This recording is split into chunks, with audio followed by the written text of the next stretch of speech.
Bom, bem-vindo à Escola de Teologia Viva e a gente está tratando do tópico o crente e o pecado. Como é que o crente, aquele que nasceu de novo, se relaciona com o pecado? Nós ainda estamos nesse corpo, ainda temos essa alma, né? Como é que a gente se relaciona? O crente, aquele que nasceu de novo.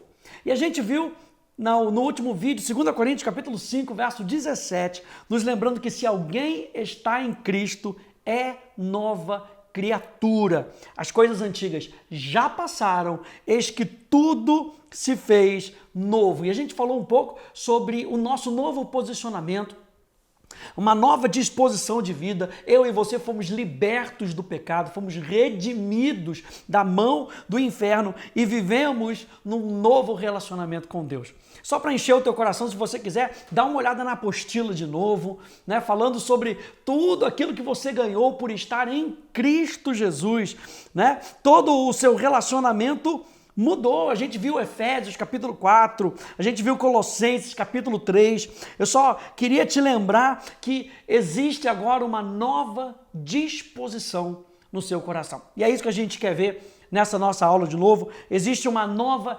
disposição de vida. E a gente vai ver com base no Antigo Testamento, já pega a sua Bíblia aí, Ezequiel capítulo 11. Abre aí comigo, por favor, no livro de Ezequiel capítulo 11. Só para poder corroborar que Deus já estava traçando isso para mim e para você, já era o pensamento de Deus. O pensamento de Deus nunca foi deixar o homem no pecado. Nunca foi deixar o homem naquela natureza pecaminosa. Tanto que lá no Jardim do Éden, você lembra, depois que o homem peca, Deus vai e provê para ele, você lembra? Vestimentas de pele de animal, ou seja, um sacrifício foi feito, um animal entregou a sua vida para que pudesse cobrir a nudez do homem, para que pudesse cobrir aquela condição que o homem estava naquele momento, já apontando para Jesus, que transformaria a nossa vida. E por todos os relatos que a gente vê dos profetas, a gente encontra isso, principalmente aqui em Ezequiel. E Ezequiel, capítulo 11, no verso 19, diz assim: eu lhes darei um só coração, e porei um espírito novo dentro deles.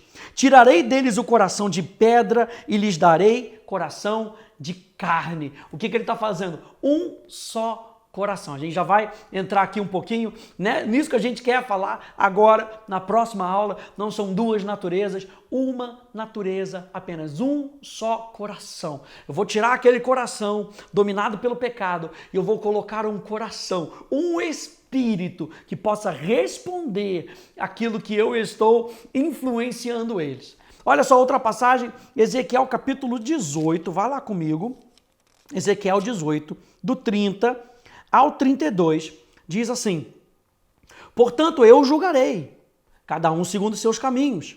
Ó casa de Israel, diz o Senhor Deus, convertam-se e afastem-se de todas as suas transgressões, para que a iniquidade não lhes sirva de tropeço. Livrem-se de todas as transgressões que vocês cometeram e façam para vocês um coração novo e um espírito novo. Porque vocês haveriam de morrer, ó casa de Israel? Eu não tenho prazer na morte de ninguém, diz o Senhor Deus. Portanto, convertam-se e vivam. O que Deus está falando? Além dele criar um novo coração, existe uma responsabilidade nossa.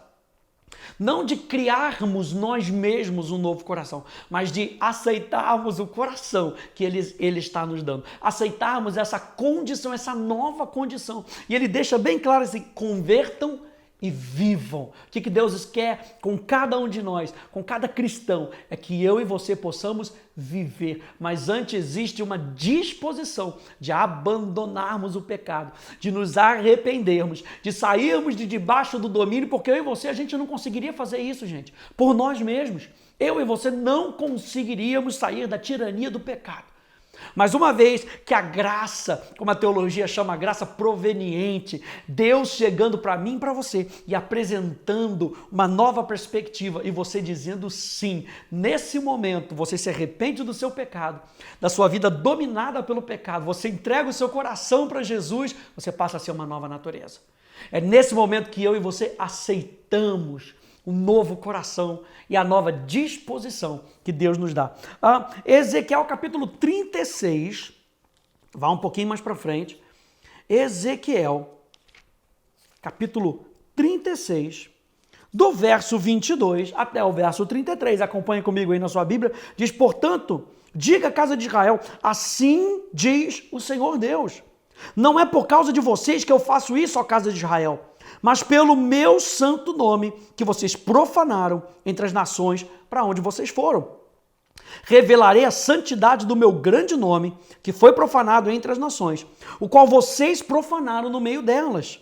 As nações saberão que eu sou o Senhor, diz o Senhor Deus, quando eu manifestar a minha santidade. Mais uma vez, ele está falando de santidade. Diante deles, por meio de vocês. Eu os tirarei do meio das nações e os congregarei de todos os países e os trarei de volta para a sua própria terra. Então aspergirei água pura sobre vocês e vocês ficarão purificados. Eu os purificarei de todas as suas impurezas e de todos os seus ídolos. Eu lhes darei um coração novo e porei dentro de vocês um espírito novo. Tirarei de vocês o coração de pedra e lhes darei um coração de carne. Porei dentro de vocês o meu espírito e farei com que andem nos meus estatutos, guardem e observem os meus juízos. Vocês habitarão na terra que eu dei aos seus pais, vocês serão meu povo e eu serei o seu Deus. Eu os livrarei de todas as suas impurezas. Farei ver o trigo e o multiplicarei e não trarei fome sobre vocês. Multiplicarei os frutos das árvores e as colheitas do campo, para que vocês nunca mais passem vergonha entre as nações por causa da fome.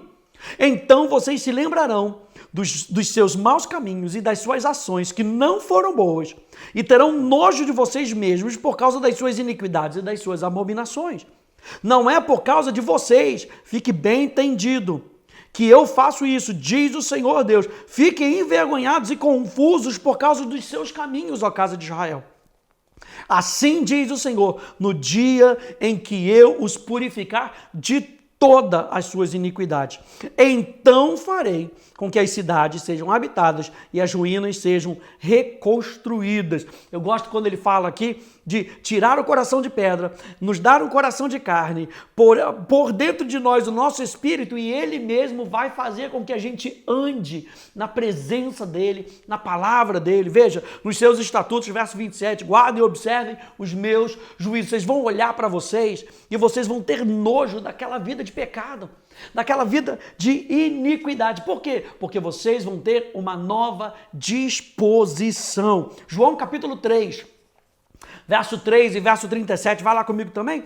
João capítulo 3, Jesus falando ali com Nicodemos. Você já deve conhecer essa passagem, mas só para enfatizar o fato de que quando nós nascemos de novo, nós nascemos do alto, com uma nova disposição, com uma nova vida. João capítulo 3, verso 3 até o verso 7. Jesus respondeu, em verdade lhes digo, que se alguém não nascer de novo, não pode ver o reino de Deus. E a palavra ver aqui é a palavra experimentar. Você não pode experimentar o que Deus tem. Por isso que Ezequiel, no verso que nós lemos, nos versos que nós lemos, está falando, então, depois dessa nova disposição, vocês não se lembrarão de fome, Deus vai abençoar vocês. Por quê? Porque vocês vão estar experimentando o reino de Deus. Nicodemos pergunta, como é que pode um homem nascer de novo? Sendo velho, será que pode voltar ao ventre materno e nascer uma segunda vez?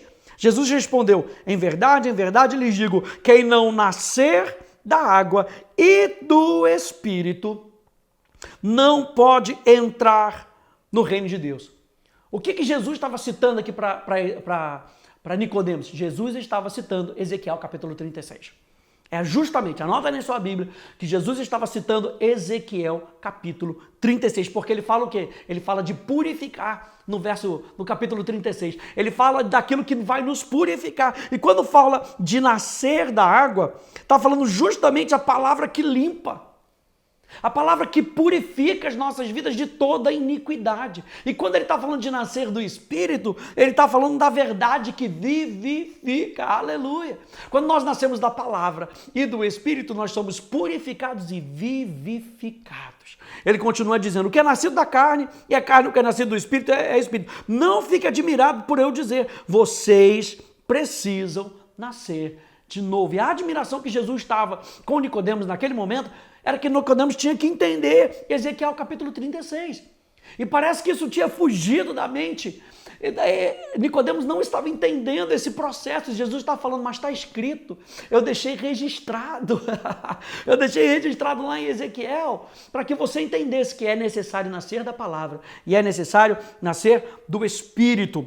O teólogo Louis Berkhoff, quando ele vai falar sobre regeneração, nascer de novo, na sua teologia sistemática, ele diz o seguinte, acompanhe comigo que está na sua apostila.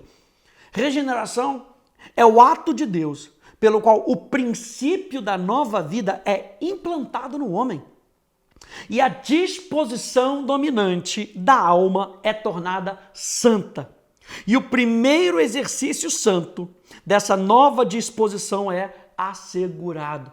O que Berkhoff estava querendo fazer, gente? Que a regeneração é uma operação divina, é uma operação de vida num corpo morto.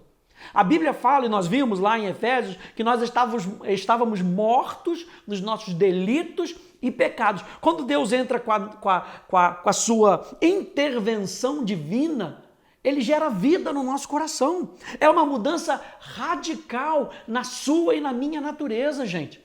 É radical. O novo nascimento é radical. Puxa uma setinha aí na sua apostila e anote isso. O novo nascimento é algo radical. Quando a Bíblia fala da pessoa que estava morta nos seus delitos, nos seus pecados, a Bíblia usa determinados termos.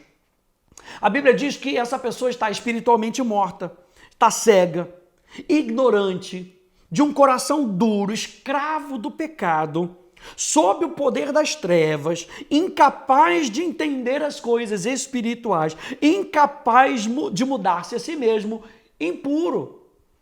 Já os regenerados, eles têm uma nova condição. Aqueles que são nascidos de novo têm uma nova condição. Tudo isso a gente está montando uma plataforma para que na próxima aula a gente possa efetivamente falar sobre a nossa posição com relação ao pecado.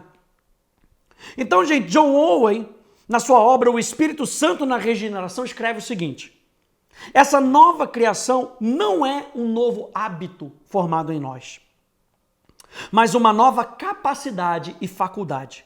É chamada, portanto, da natureza divina.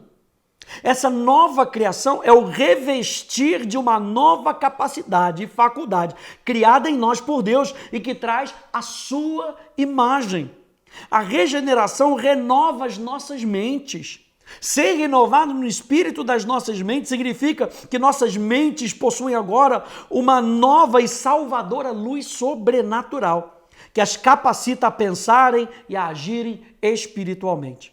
O crente é renovado em conhecimento segundo a imagem daquele que os criou. Então, Paulo, quando ele está falando sobre o novo nascimento, gente, ele está falando de uma recriação, de uma natureza totalmente modificada, como algo radical, como algo revolucionário, tanto que o apóstolo Paulo fala para nós, fala do despojamento do corpo da carne. Quando a gente fala do batismo para despojamento do corpo da carne, ou seja, é um ato de se livrar da velha natureza, daquela natureza antiga. Nós nascemos de novo e quando nós nascemos de novo, nós temos uma nova vida.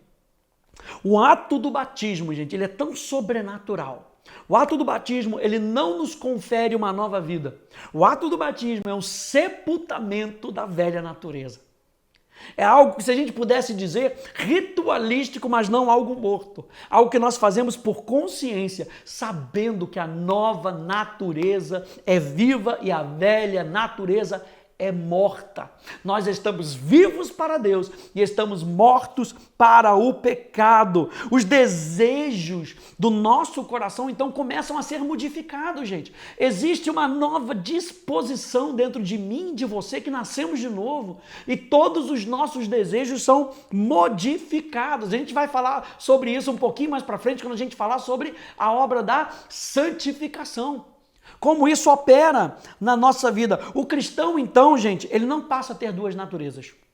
Isso tem que ficar muito claro. Eu e você, como novas criaturas, não temos duas naturezas, nós temos uma natureza. Nós temos a nova natureza e a nova natureza é viva. Ela é viva para Deus. O cristão que está em Cristo só tem uma natureza. Que natureza é essa? A natureza regenerada. Quando a gente pega aqui essa citação de Curtis Crenshaw, ele diz o seguinte: a regeneração é a mudança, a renovação da disposição moral da alma, que passa de uma orientação para o pecado a uma orientação para a santidade, além da introdução de uma vida espiritual. Existe em mim e em você uma nova disposição, uma disposição de vida. E é com base nisso que nós vamos para a nossa terceira aula sobre esse assunto, sabendo que existe uma nova disposição dentro de mim e de você. E nós vamos responder a pergunta, então, por que a gente peca? Se nós somos novas criaturas e existe uma nova disposição dentro de nós, por que a gente peca? A gente vai falar sobre isso na próxima aula. Tchau, tchau.